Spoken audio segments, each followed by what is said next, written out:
You can't get a PCP appointment for 5 or 6 months if your life depended on it. There just aren't enough doctors. And imagine 99% of the country that doesn't even have the ability to look at alternatives that we probably do in this community. So the OnMed Care Station is basically a blend of both. It gives you the psychological comfort of a clinic with the rapid scalability of telemedicine. We were the top pick at CES this year. We have now rolled this out across 7 states.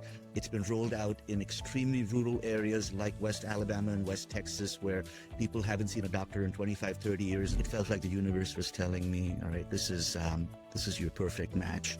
It's everything you've talked about, everything you've believed in, everything you're passionate about, all the reasons why you're in healthcare. You either have made a difference in the lives of people or you have not.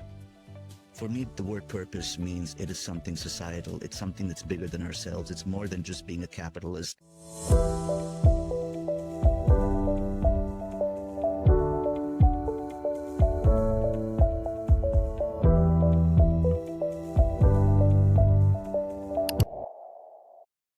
Hello, and welcome to the Taking Flight podcast, where we sit down with visionary leaders and we really discuss their journey, their brands, and those pivotal moments when they took flight. Joining us today is Karthik Ganesh, who is the CEO at OnMed. He is a purpose-driven healthcare leader and also an author, which I'm excited to learn about. And Thank you. welcome to the show. Excited to have you. Thanks, Anna. Nice being here. All right. Well, for those of you who don't know you, can you give us a little bit of a preview or overview of your journey and what brings you to OnMed? Absolutely. 25 plus years in healthcare. I'd like to think I touched it from all the angles it could have been touched from. Access has always been, for me personally, as a part of my why in healthcare. It's been a huge part of my why I'm here again. It's a big part of my why. Spent the bulk of my journey, quite frankly, on the benefit side of the house, healthcare benefits and the insurance side of the house. And when OnMed happened, when OnMed came my way early last year, it felt like the universe was telling me, all right, this is your perfect match. It's everything you've talked about, everything you've believed in, everything you're passionate about, all the reasons why you're in healthcare, the opportunity to actually make a difference that is tangible, that is binary, where the chance for a peanut gallery to refute it is minimal at best. You either have made a difference in the lives of people or you have not, which that level of clarity, especially at work, is an unbelievable feeling. And so I'm living my purpose. I'm loving every minute of it. Wow, that is so cool. You're speaking to my mind and my heart with the impact and purpose. And I got a chance to preview and engage with OnMed at CES earlier this year, but many people may not be familiar with the brand just yet. So can you tell us about the company, its mission, and also how it's changing access to healthcare today? Absolutely. OnMed's reason to be, our why, what we're selling is healthcare access, plain and simple. And when we think about our purpose, and we've been deliberate about not using the word mission only because I think most companies have a mission. They're very intentional. I get it. I think terrorists have a mission as well, right?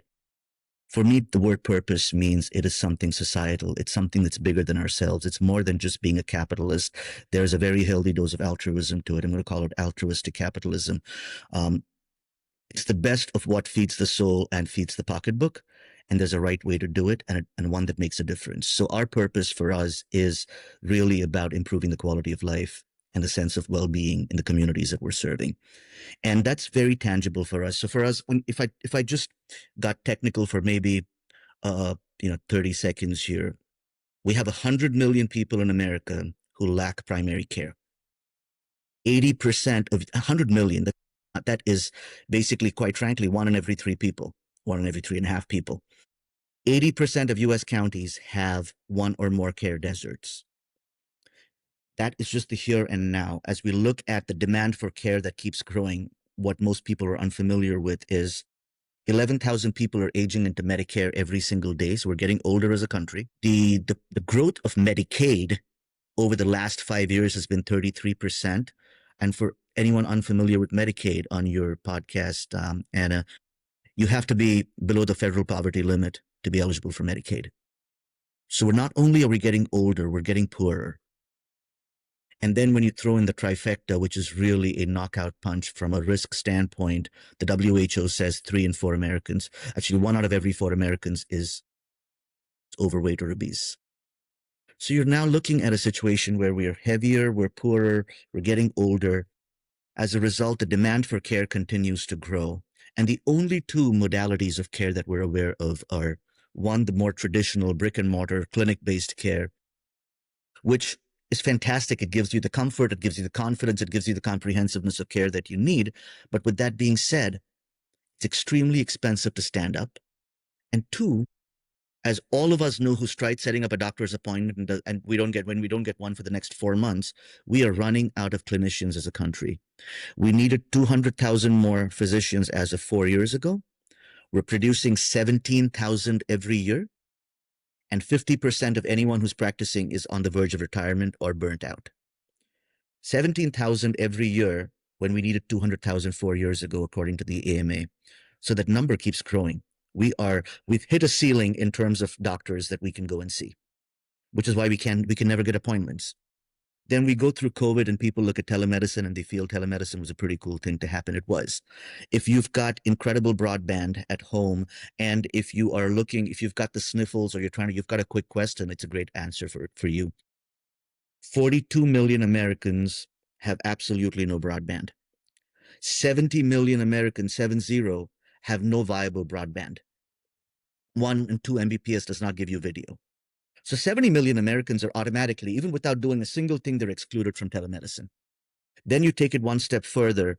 Telemedicine has no scans, no vitals, no biometrics. It's basically a phone chat. You could be my Dr. Anna and we could be having a conversation here, and that would be a telemedicine visit. In the absence of that, it's not really a clinical visit. So the OnMed care station is basically a blend of both.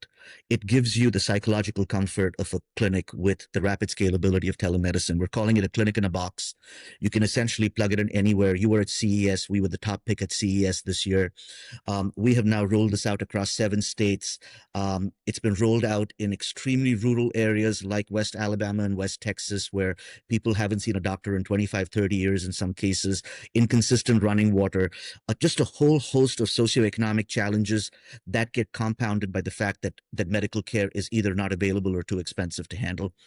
We've rolled this out in suburban and urban communities. For example, from an urban standpoint, we've got this in downtown Miami.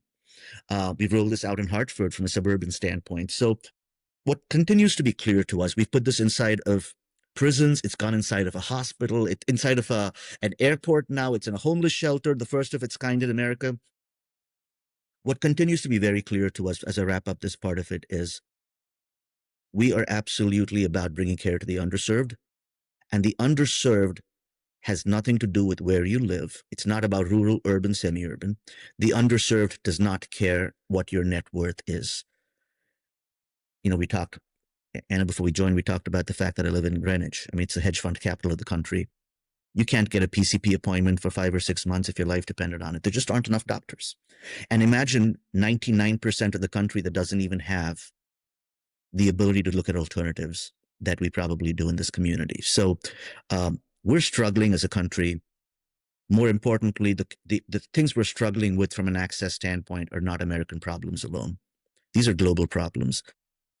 We're in 7 states. We're entering Puerto Rico. We're growing at a furious pace. We're now an Inc. 5000 company as of this year. We won CES, as you're aware. We are aggressively growing. We're making a difference. And every single person on the team, I believe we're giving them something that should be a part of their professional eulogy whenever they're ready to write it. So cool. And first of all, what staggering statistics you just shared. That is very profound. And clearly, you are solving rapidly a major issue in the US and, like you said, across the globe. And you're bringing this concept, clinic in a box, which is very cool and it looks amazing. Congrats. I didn't Thank know you. if you won that at CES. It's very, very cool to see because we have thousands of brands there that are all doing things that are impactful. COVID, you mentioned, obviously got people more comfortable with telehealth, right? I don't think we can argue that. And there are all these challenges. You were coming into the middle between serving like as a almost a gateway. Hybrid. Yep. Yeah, hybrid. What challenges did you have bringing this concept to the market? Can you talk a little bit about getting OnMed off the ground? Yeah, so OnMed actually had been around for about 8 years, and maybe let's just say its time hadn't come. COVID clearly has made us more comfortable with telemedicine, yet telemedicine continues to be less than 7% of all outpatient visits because there is a fundamental psychology to, I'm going to say, the American patient as a starting point, and then as we expand this, we'll have a better sense for other markets. The fundamental psychology is there are two things. One, I believe the American consumer and the American patient might be the same person, but we really operate as completely split personalities. We are liberated as consumers. We are extremely claustrophobic as patients. We feel there is some part of the healthcare system that's coming in to choke us out. It's either unaffordable, or what's in network, out of network chokes you out, or we've just got fundamental socioeconomic and social implications that make healthcare out of reach for a lot of people. And then where's my data going is a paranoia that obviously is scary for a lot of people. We're comfortable with Amazon mining our data or a Meta mining our data, but if I tell you, Anna, you're my doctor, and I tell you via a digital app, as an example, I'm a smoker, which I'm not, but if I told you I was a smoker, what if my life insurance company found out about that? Would they jack up my premiums as a result of that? So there's a very healthy paranoia. So the psychological comfort is paramount. The second aspect to it is, and we've realized this over the years, healthcare via mail, healthcare that is not face to face, that doesn't have a very strong human delivered impact to it, has just not worked for us as a country. CVS, who I think has done an admirable job for all of their challenges over the years, they've done a really great job of challenging themselves. In 2008, they rolled out a construct of, they wanted to have people pick up their prescriptions via mail only. So they called it mandatory mail. In about 7 months, they realized that it was failing miserably because people wanted to get out of their PJs, get out of their home, go to their pharmacy, look the pharmacist in the eye, and pick up their medications. People want to get out of their houses and go and actually have a doctor's visit. The doctor needs to be available for them. What this is doing is a number of different things. So for us, the things that were paramount, almost if you think of them as our holy grail, sacred guardrails for us, making sure that the technology was not overpowering, but had an incredibly solid human wrapper to it, was very important. So every care station has a 65-inch screen in front of the patient standing inside of it. They're seeing a clinician live on that screen as if the person's in the office with them, right? So it makes them feel like they're in a clinic. That was one. Second, staying in the same vein, the care station needed to be incredibly comfortable and instill a lot of confidence. A lot of these communities, Anna, we've got people who haven't seen clinicians or a doctor in 20, 25 years. If this is the first time they're coming in there, they have to want to come back. 37% of the people who come to the care station are return visits. 78% of the people who've walked in have told us that they don't have a PCP and we are their medical home.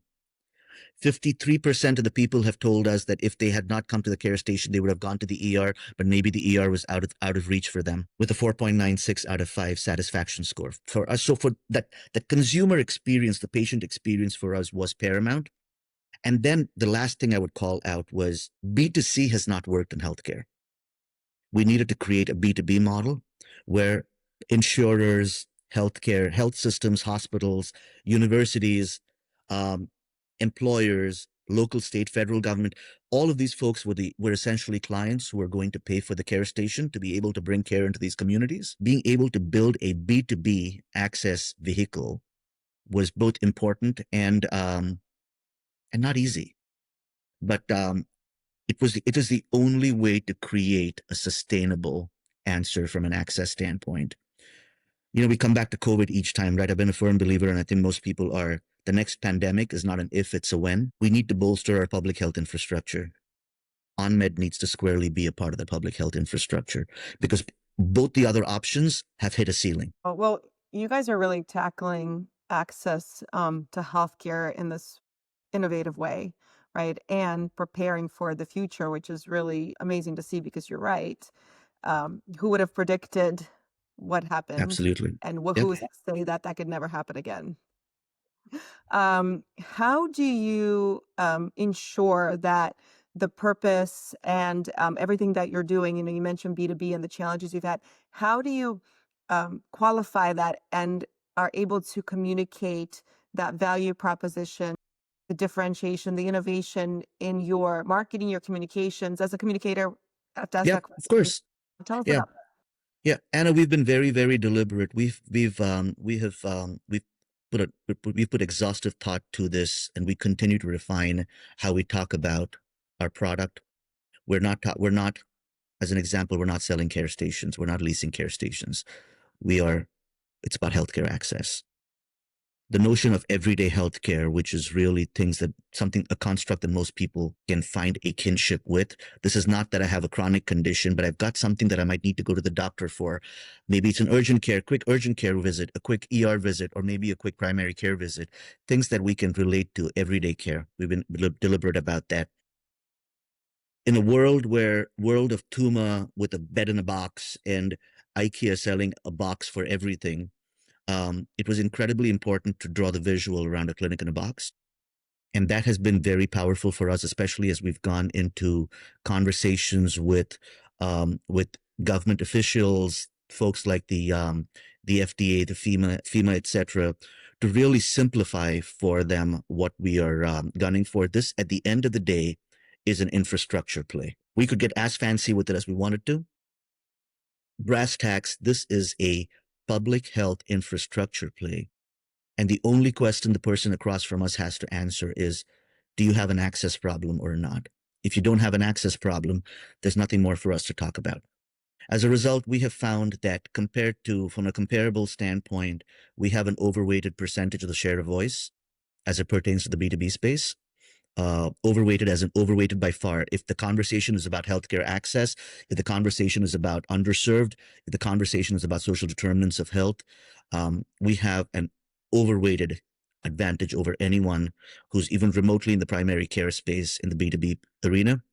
Um, so that's been very deliberate. So we've been very, very, I'm going to use the word deliberate again, which is an important word for me, about how we've been going about it. And we continue to tap the way we communicate with more of a chisel versus a hammer, because it's the nuance is more important sometimes than just the generics. Makes a lot of sense. The company's 8 years old and you're on this rapid growth trajectory now. I think the Inc. 5000 results came out this week, and congratulations. Yesterday, actually. Yeah. Yep. Congratulations. Thank you. And can you think or tell us of that moment where you think the trajectory really picked up when, as the name of the episode suggests, when you think OnMed really We started? took flight. Yeah. Yeah, absolutely. So Anna, the company, as I mentioned, had been around for 8 years. I joined last March. We really had not grown prior to that. The company was completely in stagnation mode. Um, so this is not about the taking flight. I'm not going to say it was because I joined the organization, but the team I Not was gonna able to. not say it. Just But I'm going kidding. to say that the team that we pulled together, Anna, was very important, because at the end of the day, you could have the most brilliant ideas, but it comes down to execution. And execution is, in a lot of ways, it is as much about decluttering as it is about as it is about anything else. My personal philosophy over the years, driven by just some very challenging personal situations that have occurred over the years, has been, um, I'm a minimalist. Personally, I own a total of 82 personal things. And that has been very important to me, that I keep everything under 100. The way I run my companies has been that as well. We do few things and we do them brilliantly, and we put all our effort into it.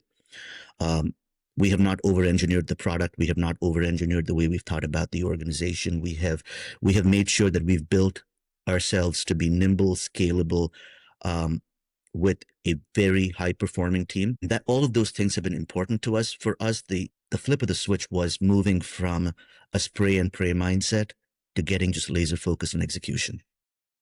And as a part of that, getting our messaging exactly right. Because people buy on emotion and then validate with facts. There is nothing more emotional and nothing more personal to a person than their health. So even in a B2B arena, at the end of the day, the person who's actually signing the contract is a patient because they're thinking, what would this mean to my family, to my community, to me? And we have to be able to speak to that. Yeah, that's incredible. I think you've hit on so many things around execution, which seems like a no-brainer that everybody, every company, especially in healthcare, they've raised the capital, they've got the big idea. Now it's time to execute. But sadly, we see it time and time again working in healthcare that a lot of companies can't get in the way of themselves and can't get past the hurdle. So I love your mindset of laser focus. Hiring the best team, obviously, right? And then also making sure that you are focusing on the things that really matter and not doing a lot of different things, which I think a lot of, especially founder led companies, focus quite a bit on a lot of things. And it sounds like you really steered the company in this right direction, which is incredible. So, congratulations. Thank So, you. as a leader, I loved your soundbite of 82 items. I'm scared to count my items, but that's a very cool thing to see. And as a leader, can you talk about your leadership approach and maybe also moments, whether it's from a leadership perspective or your personal, where you feel like you broke through a ceiling and took flight? I did. I mean, my leadership approach is, I think most people who have been on my teams over the years would say a couple of different things, a number of different things. And they would say, one, there's a level of intensity that comes to working on a team. Um, if you're looking to solve big problems, and especially the problem we're solving here, if it could have been solved, it would have been solved already. These are big problems. They're not easy. And as a result, anyone thinking they're easy should not expect that to be the case, right? That's one. Second, I don't have a rear view mirror in life and at work. My teams optimally over the years, and especially the incredible team that I've got at OnMed right now, I do not believe they're afraid of failure. The only thing they're afraid of is not trying. And so what my teams will continually hear from me is a no what ifs mindset, which I believe is the most, I did a lot of life coaching for a lot of people over the years, and I still do it for some folks. And most people, even the most successful people, who find a degree of unhappiness in their professional or personal journeys, it nearly in all cases comes down to what ifs. What if I had done that part differently? Or what if I had actually jumped off that cliff without a parachute, knowing that I'd be okay? When we cease to worry about ceilings, when we cease to worry about being shackled, we're unstoppable. Okay. The third thing I would tell you is, um, and this is not a DE and I statement at all, but because I know there's such polarizing opinions about this. I don't care. My teams have always been overweighted from a women's standpoint. 70% of my management team are women. 70% of the company are women. I think women just naturally make better leaders than men, and that fundamental belief has never let me down. And we've just got some incredibly high-powered professionals on the team.